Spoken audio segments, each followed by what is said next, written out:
청취자 여러분 안녕하세요. 무명을 밝히고의 현숙희입니다. 베트남 출신의 큰 스님이신 탕리칸 스님은 힘이라는 책에서 이렇게 말했습니다. 이 교도소에 들어선 후 저는 수많은 문을 통과해야 했습니다. 그런데 이곳의 풍기는 공기는 밖의 공기와 전혀 다르지 않더군요. 상쾌하고 신선한 것이 똑같았습니다. 이 안의 하늘 역시 바깥 하늘과 마찬가지로 푸르렀습니다.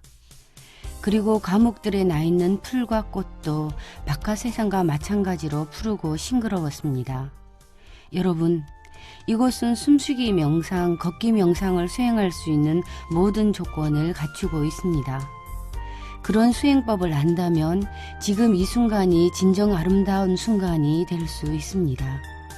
여러분은 행복해지기 위해 이 감옥에서 풀려나는 그날까지 기다릴 필요가 없습니다.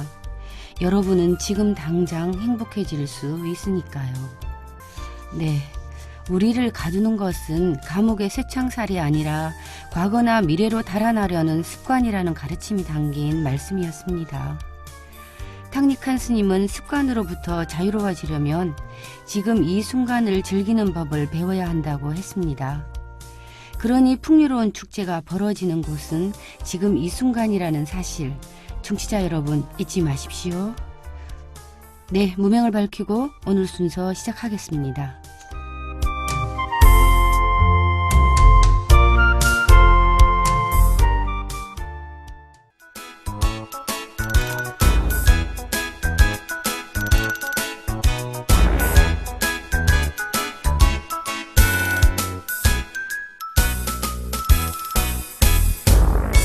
지금 여러분께서는 FM 105.3MHz 울산 불교방송의 무명을 밝히고와 함께하고 계십니다.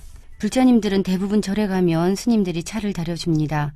그래서 불자님들은 차에 대해서 많은 관심을 가지고 계실 겁니다. 그동안 지난 수십여 년간 불교 역사와 차에 관한 역사도 전설 속으로 사라져버리고 잊혀지고 말았습니다. 그래서 오늘은 두 번째로 고대 역사를 전공하시고 국가연구기관에서 오랫동안 재직하신 후 수십 년간 산속에서 응가하고 계시는 휴산 등주 스님을 모시고 지난날 스님께서 논문 책으로 발간한 우리나라 차의 발상지인 울산의 옛 역사와 차의 유적지에 대한 자세한 말씀을 들어보고자 모셨습니다. 스님 안녕하십니까?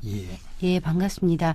예, 스님 지난 시간에 연포에 절이 있어서 차 생활에 관한 이야기도 연포와 상관이 많다는 말씀을 해주셨는데 연포라는 곳이 그러면 아주 차와는 중요한 곳이 될 것 같습니다. 연포에 관해서도 말씀 좀 해주십시오. 예.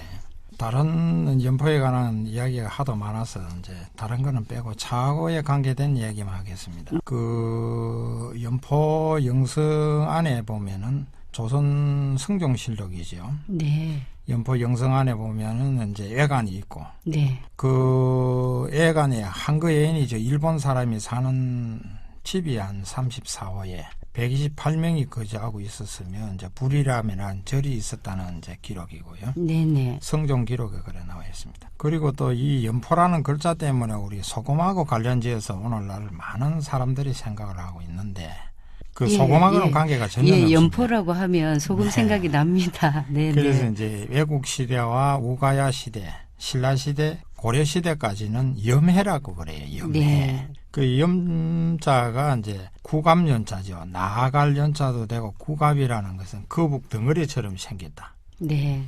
그 연포가 이제 둥글게 그 이제 바다하고 민물하고 이제 강하고 태화강하고 이제 그렇게 생겼습니다. 그래서 생김새가 이제 염자를 쓰고 그리고 이제 해자가 이제 큰 산해 그리고 큰 강해 그리고 쑥대가 이제 있는데 이 쑥대가 연포에 나는 쑥대가 가운데가 구멍이 비었어요. 대나무처럼. 그렇습니까? 키가 아주 큽니다. 네네. 그래서 이제 그걸 갖다 이제 염해라는 말을 쓰죠. 네. 그런데 이제 조선 세종 때 이제 전국에 이제 전포구죠. 부산포든 무슨 포든 이제 포구가 있는 걸 갖다 개편할 때 이제 소금을 실은 배가 더 나든다 해서 그 연포로 개명이 됐습니다. 예, 세종 때 개명이 연포를 됐습니다. 우리 이제 3대 그 포구 개항한 포구로 유명합니다. 네. 그 이 연포가 이제 그 염해에서는 해일이 없어서 항구로서는 천하제일 포구라고 불렸다는 이야기도 있는데요, 스님. 예.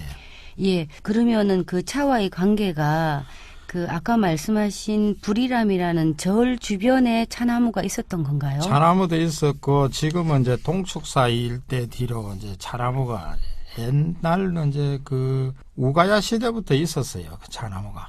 그럼 지금도 그 동축사 주변에 차나무가 예, 실제로 지금도 지금도 있어요. 지금 그렇습니까? 많이 자라고 있습니다. 아, 우리 불자들도 잘 아는 사실인지 잘 모르겠습니다. 저는 이야기를 예. 처음 들었거든요. 네, 스님, 어째도 차 생활을 하고 차를 마시려면 차를 마시는 어떤 다완에 관해서도 궁금한데요. 예. 재봉 고경명 선생님과 백헌 이경석 선생님이 조선 다완에 관하여서 명확한 역사를 제시하여 놓았다는 이야기를 들었습니다. 다완에 대해서도 한 말씀 해주시면 좋겠습니다. 예. 그러니까 이제 간략하게 하겠습니다. 우리 조선 다원에 대해서 뭐 간략하게 한 말씀 드리고 싶은 것은 30여 년 전에 제가 이제 모 연구원에 있을 때 쓴 논문을 간추려서 이제 간략하게 말씀드리겠습니다. 지금 우리나라에 차를 하는 사람들과 이제 도공들은 일본 사람들이 그 이름을 붙이는 다완의 이름을 그대로 쓰고 있습니다. 그러면 다완이 우리 건데 왜 일본 사람이 붙여놓은 그 이름을 쓰느냐. 그래서 이제 몇 가지만 간추려서 제가 네. 말씀을 드리겠습니다. 네네. 우리가 한자로 이제 우물정자, 지보자를 써서 정오라 써놓고 일본 이름은 이제 이도로 그대로 이도 자원으로 읽고 있고요. 또 두독이라는 이름을 써놓고 도도야 자원으로 부르고 있습니다. 네. 그리고 우리 옛날 역사서지요. 역사서 고공기편에 보게 되면 이도다완을 갖다 산성정호다완으로 우리는 표기해놨고요. 도도야도 두전다완으로 표기해놨는데 네. 왜 일본 이름을 부르냐 하는 것이 이제 좀 그렇습니다. 네네. 말씀드리고 싶고. 네네. 그리고 또 일본 사람들이 왜 그렇게 이제 이름을 붙여놨느냐 하면은 그 일본 사람들이 이제 조선다완 쉽게 말해서 이제 일본 국보로 되어 있는 우리 조선다완인데 기자예몽하고 또 스스이스스라는 통정통다완 이걸 다 고려다완으로 읽습니다. 아, 네. 그러면 고려하면은 우리가 옛날로 고려라는 그걸로 생각을 하는데 그게 아니고 아름다운 다완이라는 표현을 합니다. 일본 사람들이. 네. 그래서 고라이 자완으로 읽죠. 왜 아. 그러냐면 조선 다완으로 읽기 싫다는 거죠. 네네. 조선에서 분명히 건너간 거는 맞는데 왜 고려 다완을 읽느냐. 그 사람들이 읽는 이유는 조선에는 이 그릇을 어디서 어떻게 만들었으며 그걸 또 그릇을 만들었던 역사 기록이 지금까지 찾을 수가 없었어요.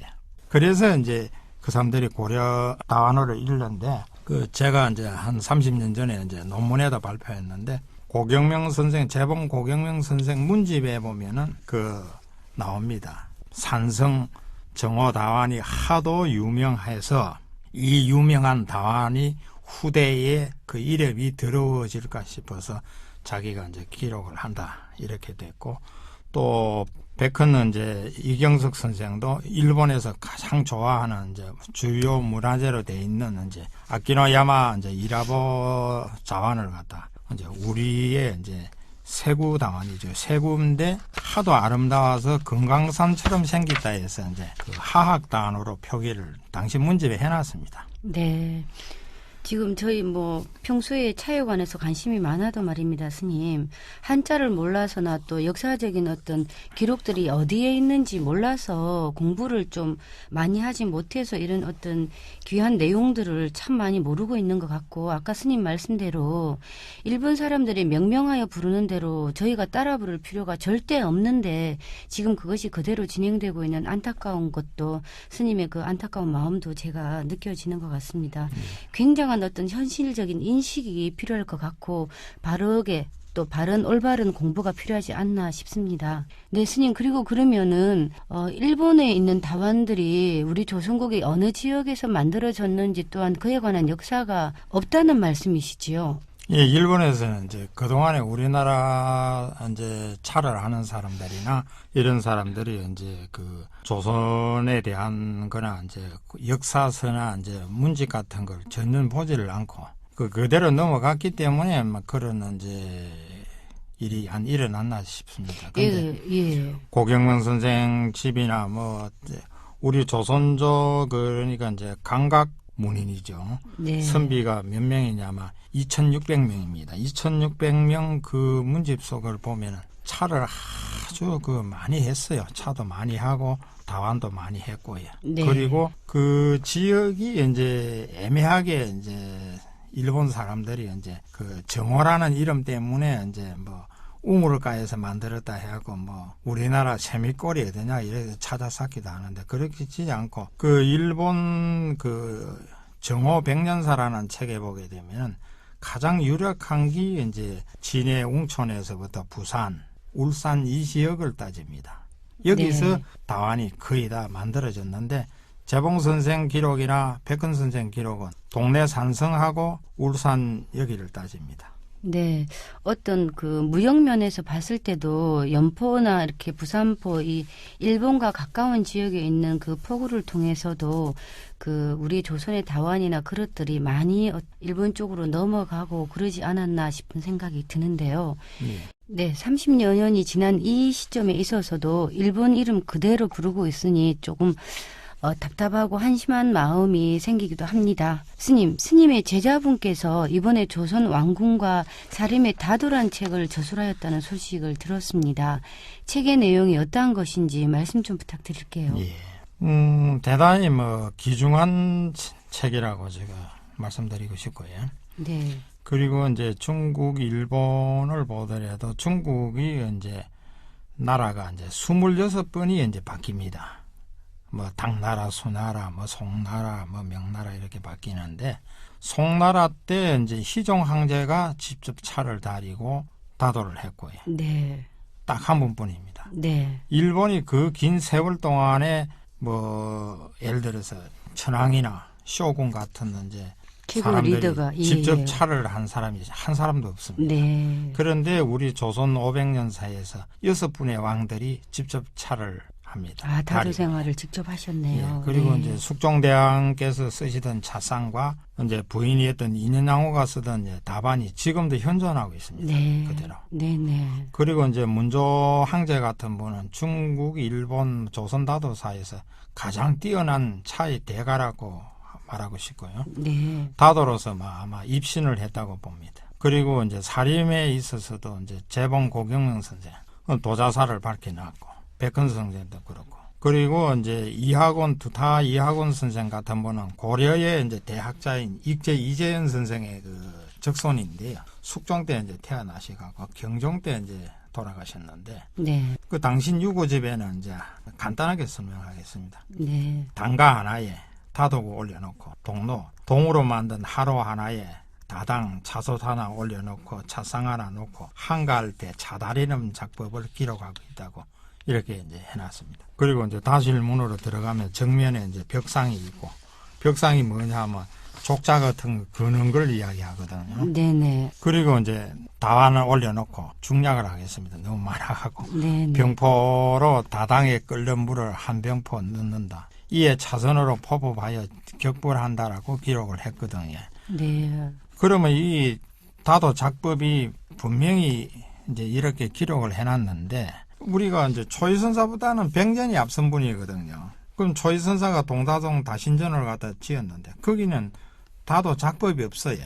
어떻게 다리고 하는 방법 없는데 두타 선생은 이걸 기록했단 말이에요. 네, 네. 그러니까 조선조 이제 문인들이 다 이제 다도를 많이 했는데 그 17분이나 평생을 두고 이제 다도를 직접 합니다. 그리고 이제 찬란한 다도 문화를 조선 500년 동안 만들어 놓았는데 우리가 뭐 조선 그래 일제 강점기를 맞이해서 이제 찬란한 다도 문화가 송두리째 뿌리가 뽑혀가고 지금은 뭐 국적도 없는 이제 정체불명의 이제 차다리는 법이 난무하고 있으니까 좀 뭐 안타까울 일입니다. 네, 이런 귀중한 자료들이 널리 알려지고 보급되어서 차인들에게 또 차의 새로운 역사를 확보하는데 좋은 보기가 되었으면 참 좋겠다는 생각이 듭니다. 아까 스님께서 하신 말씀 중에 동다송과 다신전에 관해서 말씀을 해주셨는데요. 어째도 귀한 자료이니 조금 말씀을 해주시면 좋겠습니다. 예, 그 이제 동다송 다신전이 이제 뭐 세상에 차 하는 분은 다 아다시피 이제 네, 초이선사가 이제 쓰신 건데 네, 그 초이선사가 이제 쓰신 이제 진보는 그 당시에 이제 홍연주 그 고종 황제의 부마지요. 네. 고종 황제의 부마가 홍연주가 이제 시켜서 이제 쓴 건데 네. 부탁을 해서 그 홍연주한테 건너주고 보니까 진본이 없어졌어요. 아. 찾을 길이 없고. 네. 그리고 이제 64년에 이제 기억합니다. 다솔사에 있을 때 이제 그 당시에 이제 전라도 강주에 계시던 그 응송 방영희 스님이 이제 연락이 왔었어요. 네. 효당 스님한테.